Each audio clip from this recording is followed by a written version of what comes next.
Hey folks, it's Maxie here and welcome to another TEW2020 video. You join us for our first one, well first event anyway, technically, of 2022, and that is the NXT Dusty Rhodes Tag Team Classic. I actually thought this was in the second week of January, turns out it's the first week, which is cool because it's a tournament anyway. And we've added in a few other matches just to make it a bit of a showcase event for NXT. Attendance wise, we should be absolutely smashing the 13,000 we got last year. And in terms of the show rating, we should smash that as well. It's a good main event. It is actually the tag team getting the main event this year. The tag team classic matchup rather than the championship match we done last year between Karrion Kross I should say, and the Velveteen Dream. Hopefully to boost the rating up a little bit as well, we've added a minor band, a C-list celebrity, and we've spent $100,000 on a special set. But a few things as well as we've obviously adjusted, as you've known over the last year or so, we've adjusted with the product, so it is 90% on the main event and our best angle of the day. So as always, thanks for tuning in, it's much appreciated. If you like what we do here, a wee thumbs up is appreciated, and a sub just means that these videos will always drop in your inbox. We're on the road to WrestleMania, man. We've got the Rumble coming up in the next video, and then yeah, after that, get an NXT event, we've got WrestleMania. It's going to be good things coming ahead. And of course, check out the links in the description below. That gives you the best places to view other TW content from other creators. Of course, a way to get the game. You know, if you want to get a trial or you want to buy it, that'll take you to the relevant place. But without further ado, this is NXT, the Dusty Rhodes Tag Team Classic 2022. So, sold out 40,000 people at West Point, New York, which is treble what we had last year, so it just shows the growth of the company over a year.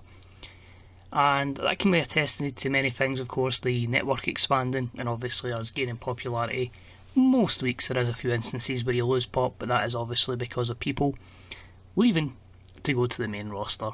So we get our main promo, we actually go a wee bit cheap here, and we just basically have Triple H come out and welcome everyone to another new year of NXT.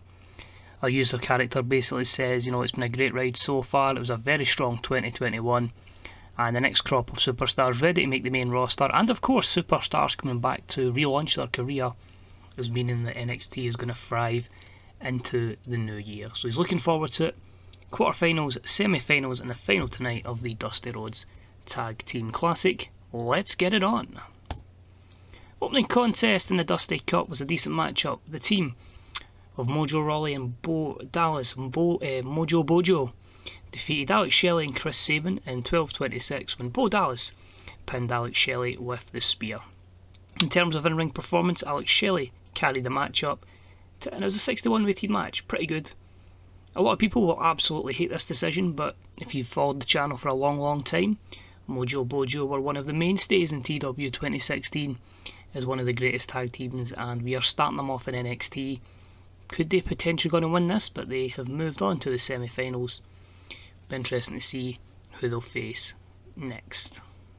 And the next matchup had good wrestling and a decent reaction from the crowd as the Lucha Brothers, Phoenix and Pentagon, defeated Catch Points, Tracy Williams and Drew Gulak in 14:53 when Phoenix defeated Drew Gulak with a Meteora.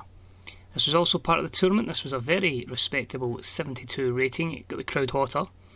4 good performances there, Tracy Williams with the main one. And that means we're going to have a semi-final, a rematch from our last takeover. And that is going to be the Lucha Brothers taking on Mojo Bojo for a place in the final. Moving along, we decided to have a big, massive 6-man tag that you'd normally have in your main event, but not wanting to take the showcase away from our tag teams, we put the main event kind of stars quite early in the show. And it was a good matchup. The babyfaces prevail as Chad Gable, Ricochet and Jay Lethal defeated Brendan Vink, Sheamus and Sami Zayn in 13:49 when Jay Lethal pinned Sheamus with a lethal combination. 80 rating is absolutely superb here. It got the crowd hotter even more. Gable and Ricochet are just absolutely amazing with this product. The main roster after WrestleMania goes to this product, so I expect the likes of them to go to the main roster and just excel going forward. Jay Lethal's our big recent signing. Hopefully he can kick on. Sheamus is down here pretty much as a player coach, and Brendan Vink I think would just benefit from being in this type of environment. So overall, very happy with that. Shame it's not the main event, but for good reason. We then move on, and Chad Gable gets into an interesting confrontation with another new signing to NXT, and that is Zack Sabre Jr.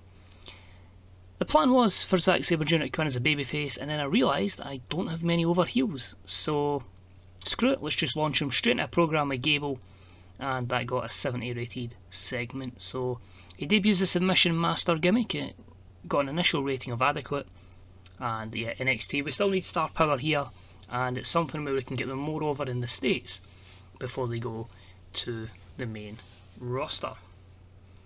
Next up in the tag team tournament, a decent matchup. The newly returned NXT team of Pete Dunne and Tyler Bate defeated Joaquin Wilde and Raul Mendoza in 11:54 when Tyler Bate pinned Joaquin Wilde with a Tyler Driver 97.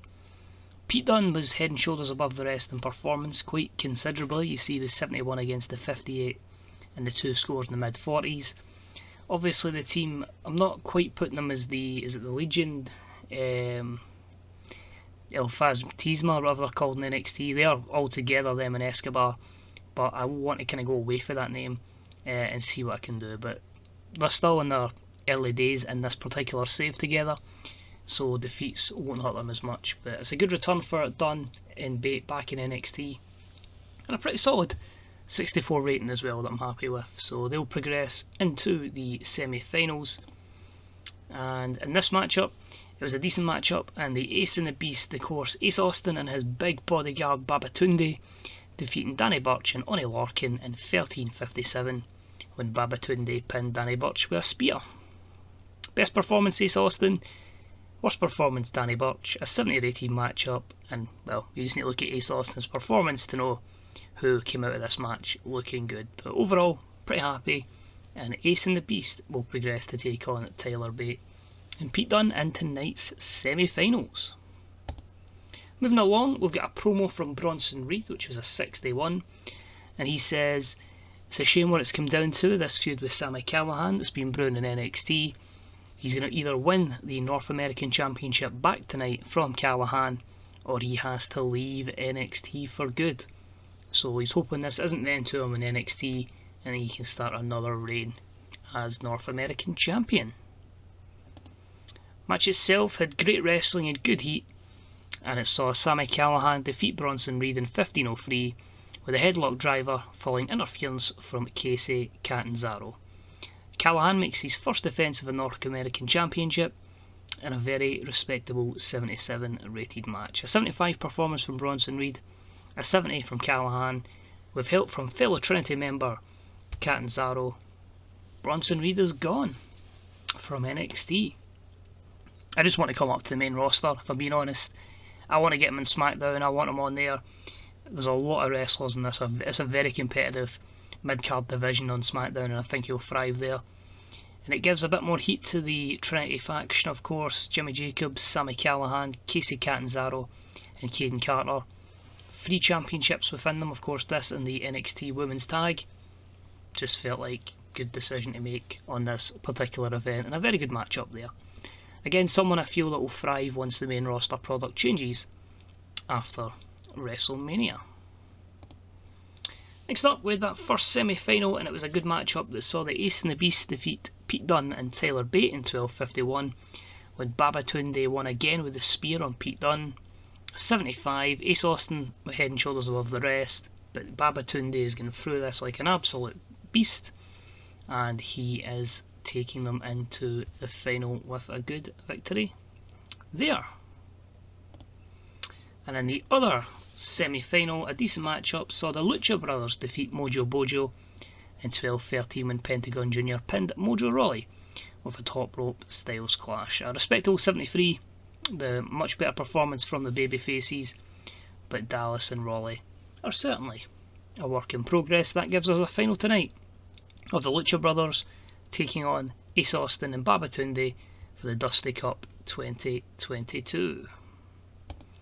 Moving along, letting people get kind of used to people that are bringing in. This is basically someone that came through the Performance Centre, so a fictional worker, which I'm really experimenting with and using for the first time in the game.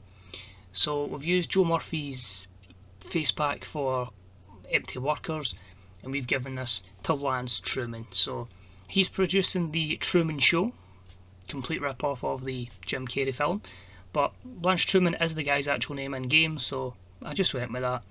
And he's like really good charisma, etc., and he's quite good technically, so we'll basically give him this spotlight to get the people to notice him. So a 21 rated segment. Let me know how you guys can handle people coming through the performance centre, you know, those kind of new gen recruits. So he's not even regenerated, it's just somebody that's spawned in the game, and we get the first option on a graduate. So excited to see how that goes, especially in the future. Same we get to maybe 2027 when quite a few of these are in the game with a lot of experience. So looking forward to that. Moving along, we had the Women's Championship on the line. It was a decent matchup that saw Dana Brooke defend and defeat against Nicole Matthews and Priscilla Kelly in 13:40 when Dana pinned Nicole with a Samoan driver. This was her first defence of the Women's Championship. Priscilla Kelly carried the matchup, a very respectable 69. That kind of matchup with Dana Brooke in it, pretty good. Priscilla's the least over, but the best worker, and Dana's in the middle in terms of overness. Nicole was the most over, but I want to try and get Dana back to that main roster. So a couple of bigger wins in NXT might be enough to launch her there, but good there. And 3 women that will be pretty close to the main roster at one point this year.